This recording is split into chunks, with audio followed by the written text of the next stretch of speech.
আসসালামু আলাইকুম। সংবাদে আপনাদের সবাইকে স্বাগত জানাচ্ছি। আমি ফিরোজ তোহা। শুরুতেই আরবে কেবলস সংবাদ শিরোনাম। বাংলাদেশের সর্বশেষ গুরুত্বপূর্ণ আপডেট সংবাদে আপনাকে স্বাগত। শুরুতেই সংবাদ শিরোনাম, পরে বিস্তারিত। প্রথমেই জানাবো, ৬০,০০০ টাকায় আসামিকে ছেড়ে দেওয়ার অভিযোগ, পুলিশের এএসআইকে ঘিরে বিতর্ক। সুনামগঞ্জের শাল্লা থানার এক পুলিশের এএসআইয়ের বিরুদ্ধে ঘুষের বিনিময়ে মাদক মামলার অরেনভুক্ত আসামিকে ছেড়ে দেওয়ার অভিযোগ উঠেছে। অভিযুক্ত পুলিশের এএসআই গোলাম কিবরিয়া ১৪ জুলাই জামালগঞ্জ থানা থেকে শাল্লা থানায় বদলি হয়ে আসেন। স্থানীয় সূত্র থেকে জানা গেছে যে উপজেলার নারকিলা গ্রামের মালেক মিয়ার ছেলে তাজেল ইসলাম অরেনভুক্ত পলাতক আসামি ছিলেন। তবে তাকে আটকের পর ৬০,০০০ টাকা ঘুষ নিয়ে তিনি তাকে ছেড়ে দিয়েছেন। এরপর জানাবো, রাজধানীতে স্ত্রী এবং শাশুড়িকে কুপিয়ে হত্যা, জামাতা গ্রেপ্তার। রাজধানীর কলাবাগান থানার কাঁঠালবাগানে স্ত্রী ও শাশুড়িকে কুপিয়ে হত্যার ঘটনা ঘটেছে। এই ঘটনায় জামাতা শিপনকে গ্রেপ্তার করেছে পুলিশের সদস্যরা। আজ ২ আগস্ট এই ঘটনা ঘটে। ফারজানা আক্তার রাত্রি বয়স ২০ এবং তার মা ফিরোজা বেগম বয়স ৪৫ পারিবারিক কলহের জেরে এমন ঘটনা ঘটেছে।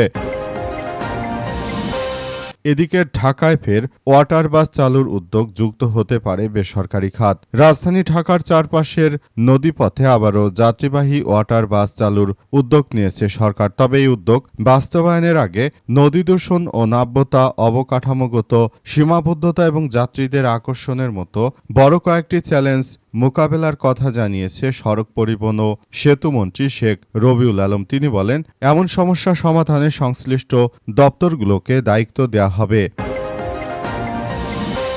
এবারে জানাবো, আগস্টেই যোগদানের দাবিতে শাহবাগে প্রাথমিক সুপারিশপ্রাপ্ত শিক্ষকদের লাগাতার অবস্থান কর্মসূচি ঘোষণা।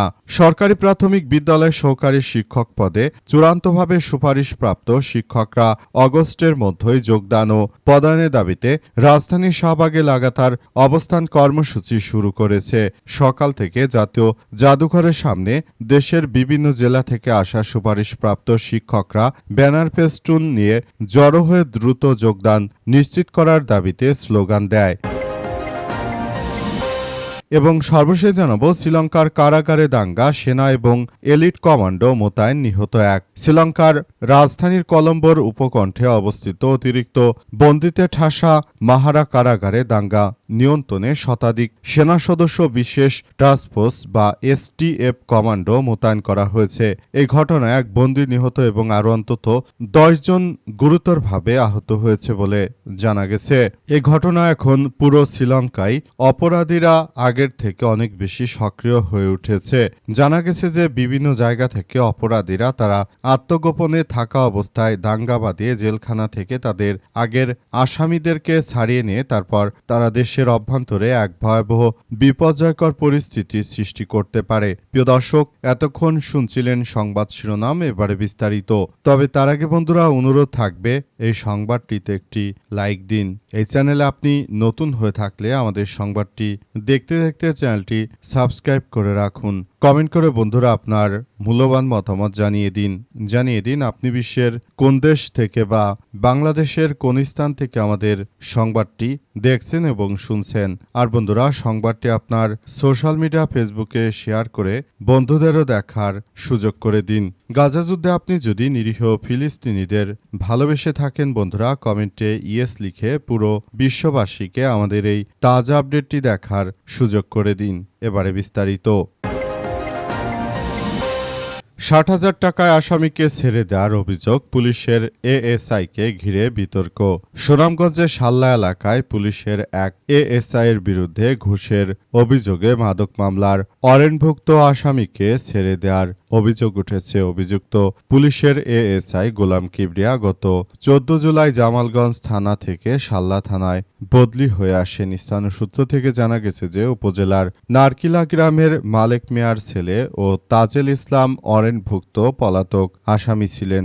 শনিবার রাত ৮টার দিকে অভিযান চালিয়ে তাকে গ্রেপ্তার করে গোলাম কিবরিয়া, কনস্টেবল মান্না মিয়া সহ পুলিশের একটি দল। গ্রেপ্তারের পর ৫০ থেকে ৬০,০০০ টাকা ঘুষ নিয়ে তাজেল ইসলামকে ছেড়ে দেওয়া হয়। বিষয়টি জানাজানি হলে এলাকায় চাঞ্চল্যের সৃষ্টি হয়। স্থানীয় বাসিন্দা রোমান আহমেদ জানান যে অরেনভুক্ত আসামিকে যদি টাকার বিনিময়ে ছেড়ে দেয় তাহলে পুলিশের উপর মানুষের আস্থা থাকবে কি করে। পুলিশ সদস্যরা তো তারা তাদের জায়গা থেকে জনগণের পক্ষে হয়ে কাজ করবে, কিন্তু ৬০,০০০ টাকা নিয়ে যদি পুলিশের সদস্যরা এমন ধরনের কার্যক্রম চালায় যেটা প্রশ্নবিদ্ধ হয়, তাহলে থানা পুলিশের আর প্রয়োজন কি? অপরাধীরা তো অপরাধে আরও বেশি উদ্বুদ্ধ হবে। আর দেশের অভ্যন্তরে যদি অরেনভুক্ত আসামিগুলো এভাবে ছাড়া পেয়ে যায়, তাহলে তারা খুব সহজে আরও বড় বড় ধরনের অপরাধ করতে শুরু করবে। তখন কিন্তু আর এই ধরনের বিষয়গুলো আমরা আরও বেশি খারাপের দিকে চলে যেতে দেখব। তাই আমরা বিষয়গুলো সম্পর্কে খুব সচেতন হয়ে আছি এবং আমরা এগুলো নিয়ে আরও বেশি সতর্কতার মধ্য দিয়ে এগিয়ে যাচ্ছি। সবকিছু আসলে খারাপের দিকে চলে যাচ্ছে, তবে আমরা বিষয়গুলো নিয়ে খুব সতর্ক অবস্থানে রয়েছি বলে নিশ্চিত করা হয়েছে। পুলিশের সদস্যরা আরও জানিয়েছে যে আমরা আসলে এই মুহূর্তে আমাদের জায়গা থেকে সর্বোচ্চভাবে সতর্ক অবস্থানে রয়েছি। তবে যেসব পুলিশের সদস্যরা এই ধরনের ঘটনাগুলো ঘটিয়েছে তাদের বিরুদ্ধে যথাযথভাবে কার্যক্রম পরিচালিত করতে হবে। তাছাড়া আর এখান থেকে আসলে বেরিয়ে আসা সম্ভব হবে না। রাজধানীতে স্ত্রী ও শাশুড়িকে কুপিয়ে হত্যা, জামাই গ্রেপ্তার। রাজধানীর কলাবাগান থানার কাঁঠালবাগানে স্ত্রী ও শাশুড়িকে কুপিয়ে হত্যার ঘটনা ঘটেছে। এই ঘটনায় জামাতা শিপনকে গ্রেপ্তার করেছে পুলিশ। আজ ২ আগস্ট এই ঘটনা ঘটে। নিহতরা হলেন ফারজানা আক্তার বয়স ২০ এবং তার মা ফিরোজা বেগম বয়স ৪৫। পারিবারিক কলহের জেরে এমন ঘটনা ঘটেছে বলে জানা গেছে। গুরুতর আহত অবস্থায় ফিরোজা বেগমকে ঢামেক হাসপাতালে নিয়ে এলে সেকাল সোয়া ১০টার দিকে তিনি মারা যান। একই ঘটনায় ফিরোজা বেগমের মেয়ে ফারজানাও ঘটনাস্থলে প্রাণ হারায়। বিষয়টি নিশ্চিত করেছে কলাবাগান থানার পরিদর্শক তদন্ত ইব্রাহিম হোসেন সোহেল। শরীয়তপুর গোসাইরহাট উপজেলার বটগাঁও গ্রামের মোহাম্মদ ফারুক হোসেনের স্ত্রী ফিরোজা ও তার মেয়ে রাত্রি, লাশ দুটির একটি ঢামেক হাসপাতালে, অপরটি কাঁঠালবাগান ঘটনাস্থলে রয়েছে। পুলিশ আইনি প্রক্রিয়া শেষে ময়নাতদন্তের জন্য মর্গে পাঠাবে বলে পুলিশের সদস্যরা নিশ্চিত করেছে। পুলিশের সদস্যদের পক্ষ থেকে আরও বলা হয়েছে যে যেই এই ধরনের ঘটনা ঘটিয়েছে এই নরপিশাচকে কোনোভাবেই ছাড় দেওয়া হবে না। কারণ দেশে এই ধরনের বিশৃঙ্খল পরিস্থিতির সৃষ্টি করে তারা আসলে দেশটাকে একটি অরাজক পরিস্থিতির মধ্যে ঠেলে দিতে চাইছে। তাই এই ঘটনা আসলে কোনোভাবে মেনে নেওয়া হবে না বলে পুলিশের সদস্যরা নিশ্চিত করেছে। পুলিশের সদস্যরা আরও জানায়, এই ধরনের ঘটনাগুলো যারা বাংলাদেশে ঘটাচ্ছে তারা হচ্ছে সন্ত্রাসী, আর এসব সন্ত্রাসীদের বিরুদ্ধে আমাদের যে অ্যাকশন রয়েছে সেটি চলমান থাকবে, যাতে করে এসব সন্ত্রাসীরা ছাড় না পায়। ঢাকায় ফের ওয়াটার বাস চালুর উদ্যোগ, যুক্ত হতে পারে বেসরকারি খাত। সড়ক পরিবহন ও সেতু মন্ত্রী শেখ রবিউল আলম জানিয়েছেন যে রাজধানীর চারপাশের নদীগুলোকে শুধু যাতায়াতের মাধ্যম নয়, পর্যটন বান্ধব জলপথ হিসেবে গড়ে তোলার পরিকল্পনা করা হচ্ছে। এই লক্ষ্যে এমন একটি রুট বিবেচনায় নেওয়া হচ্ছে যেখানে গাবতলী থেকে যাত্রা শুরু করে আশুলিয়া, টঙ্গী, নারায়ণগঞ্জ, সদরঘাট ও বছিলা ঘুরে আবার গাবতলীতে ফিরে আসা যাবে। তিনি আরও জানিয়েছেন যে বর্তমান সবথেকে বড় বাধা হচ্ছে নদী দূষণ। সরকারের জরিপে দেখা গেছে ঢাকা দক্ষিণ সিটি কর্পোরেশনের ২১টি, ঢাকা উত্তর সিটি কর্পোরেশনের ১৬টি এবং ঢাকা ওয়াসার ৬৬টি পয়েন্ট থেকে সরাসরি নদীতে বর্জ্য ফেলা হচ্ছে। এছাড়াও বিভিন্ন শিল্প কলকারখানার প্রায় ১৫০টি পয়েন্ট থেকে দূষিত বর্জ্য নদীতে ফেলা হচ্ছে। সব মিলে ৪২৪টি স্থানে সরাসরি বর্জ্য নদীতে পড়ছে। এসবের উৎস বন্ধ করার বিষয়ে সংশ্লিষ্ট সংস্থাগুলোকে পরিকল্পনার নির্দেশনা দেওয়া হয়েছে। মন্ত্রী আরও জানিয়েছেন যে রাজধানী ঢাকাকে একটি আধুনিক শহরে পরিণত করার জন্য বর্তমান তারেক রহমানের সরকার বদ্ধপরিকর। আসলে আমরা এই ঢাকাকে একটি আধুনিক একটি রাষ্ট্রের রাজধানী হিসেবে আমরা গড়ে তুলতে চাই বলে জানিয়েছেন তিনি। তিনি আরও জানান যে ঢাকাকে একটি আধুনিক ও নগরবান্ধব পরিবেশের মধ্য দিয়ে যাতে করে পর্যটকরা দেশের অভ্যন্তরে এসে তারা যথাযথভাবে সবকিছু কার্যক্রম করতে পারে এমন কিছুই আমরা আসলে করতে চাই বলে জানিয়েছেন এই মন্ত্রী। তিনি তাই সবার সহযোগিতা কামনা করার পাশাপাশি তিনি সবকিছু নিয়ে খুব সিরিয়াসভাবে কার্যক্রম চালানোর কথা জানিয়েছেন রবিউল আলম।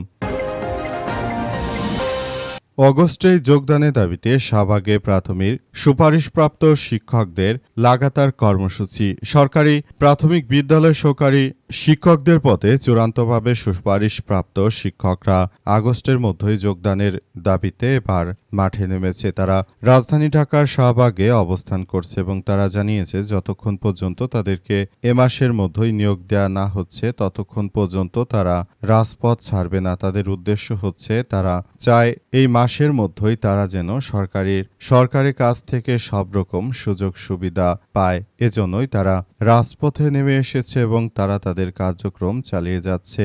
এ অবস্থায় যারা শিক্ষক রয়েছেন প্রাথমিকের তারা দলে দলে শাহবাগে এসে বিভিন্ন স্লোগান দিতে শুরু করেছেন। তারা লাগাতার অবরোধ কর্মসূচির ঘোষণা দিয়েছে।